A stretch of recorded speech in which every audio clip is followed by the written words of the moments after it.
As Husayn alayhi salam started bringing back the bodies of his family, Abbas alayhi salam, the brother of Husayn alayhi salam, asked Imam for permission to fight. Now only he was left in the camps who could fight. Also present in the camps was Ali Zayn al-Abidin, a son of Husayn alayhi salam, who was too sick to fight. His illness was ordained by Allah to preserve the imamate after Husayn alayhi salam. Husayn alayhi salam did not give Abbas alayhi salam permission to fight, and instead asked him to fetch some water for the children. Abbas, a brave and valiant warrior, obeyed the command of his imam. It is narrated that Abbas alayhi salam was so tall that he could be seen by the enemy troops from a distance. The enemy was terrified of him. He rode the horse with such valor and ferocity that the troops had to run several yards away from the banks of the river. He rode straight to the river, carrying the water skin and the flag of Prophet Muhammad sallallahu alaihi wasallam. He filled the water in the bag and headed back to the camp. The commander of the troops then shouted, "O cowards, you cannot stop a single man. Remember, if any water reaches Husayn today, none of you will remain alive." Hearing this, the troops reformed their lines and attacked Abbas alayhi salam from all sides. Abbas was trying to save the water carrier from arrows when he was attacked by one soldier who severed his right arm. He carried the water carrier in his teeth and kept riding until his left arm was also severed. This did not stop Abbas, who now had only one desire, which was to take the water to the camps of Husayn alayhi salam. He rode ferociously towards the camps with the water carrier across his chest when an arrow pierced the water carrier and the water started flowing to the ground. Abbas could not bear to return back to the camp without any water now. He fell on the ground with no hands to support him. He called out to Husayn alayhi salam, "Peace be upon you, O my Imam." Husayn alayhi salam immediately rushed to his brother's side, cradling his brother's head in his lap. Crying, the Imam said, "Now my back is broken."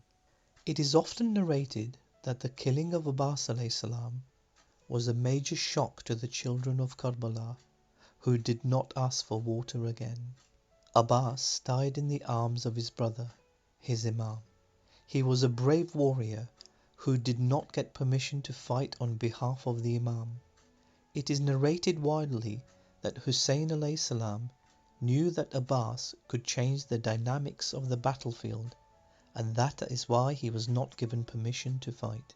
It is very important for us to remember that the Imam has divine knowledge, and like Abbas alayhi salam, we must believe in the wisdom of our Imam and follow him. Husayn alayhi salam could not carry back the body of Abbas alayhi salam to the tents unlike other martyrs. This is the reason why his shrine is some distance away from that of Husayn alayhi salam in Karbala. After the martyrdom of Abbas alayhi salam, Husayn alayhi salam returned to the tents to prepare for the final battle. As he was getting ready, he asked for his 6-month-old baby to be brought to him so he could get him some water. Husayn alayhi salam took the child in his arms and stepped out of his camp towards the hill and addressed the enemy. Husayn alayhi salam said, "O soldiers, if you think I have done something wrong and deserve the pain and hardship you are inflicting on me, this baby is innocent. Can any of you have pity on him and give him some water?" One of the battlefield reporters named Humayd narrates that this moment was so full of emotion that many soldiers in the enemy camp turned their faces away and wept with tears. Umar ibn Sa'd turned to his master archer, Hurmala, and said, "Finish this matter, now." Hurmala shot a 3-pointed arrow at the heart of the baby. The baby died instantly in the arms of Husayn alayhi salam. Husayn alayhi salam gathered his blood in his cupped hand and threw it into the sky, saying, "O Allah, you are witness to what they have done." He came back to the tent with a young body in his arms. He paused and turned back. Then he stopped and started walking back.